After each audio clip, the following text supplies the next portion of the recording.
রাসূল সাল্লাল্লাহু আলাইহি ওয়াসাল্লামের কাছ থেকে তালিম গ্রহণ করতেন এবং দূর দূরান্ত থেকে আগন্তুক সাহাবারা যখন আসতো তারাও এখানে থাকতো, যেহেতু 400 জন থাকার মতো একটা প্লেস।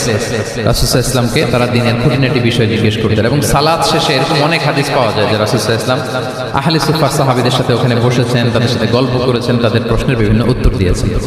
তাহলে সেন্টার বেস শিক্ষাদান এটা কিন্তু রাসূল সাল্লাল্লাহু আলাইহি ওয়াসাল্লামের জীবনী থেকে আমরা দেখেছি। এবং যখন মসজিদে নববীর পেছনে আহলে সুফফাদের 400 জনের পরে যখন আরো বেড়ে যাচ্ছিল, তখন রাসূল সাল্লাল্লাহু আলাইহি ওয়াসাল্লাম মসজিদের বাইরে মুকরিম বিন নাওফাল রাদিয়াল্লাহু তাআলা আনহু একটা ঘরে আরেকটা সেন্টার করেছিলেন, এটাকে বলা হতো দারুল কুররা। এভাবে একটার পর একটা সেন্টার রাসূল সাল্লাল্লাহু আলাইহি ওয়াসাল্লাম তিনি নির্মাণ করেছেন এবং দ্বীনের বাণীকে তিনি ছড়িয়ে দিয়েছেন। এবং এখান থেকে যারা শিক্ষা অর্জন করতো বেসিক্যালি তারা তো হিফজ করতো, দিনের অন্যান্য বুনিয়াদি ব্যাপারে তারা শিক্ষা গ্রহণ করতেন। তো এই সাহাবীদেরকে কুররা বলা হতো।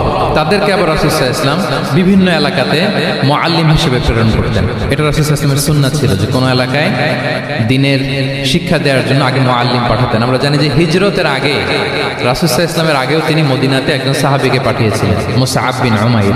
এটা জানি না আমরা সবাই? মুসআব বিন উমাইরকে তিনি পাঠিয়েছিলেন। খুবই ড্যাশিং চেহারার ছিল, খুবই অ্যারিস্টোক্রেট একটা ফ্যামিলির ছিল। উনি এত চমৎকার পারফিউম ইউজ করতেন, উনি কোনো রাস্তা দিয়ে হেঁটে গেলে সবাই বুঝতো এই রাস্তা দিয়ে কিছুক্ষণ আগে হেঁটে গিয়েছে মুসআব বিন উমাইর।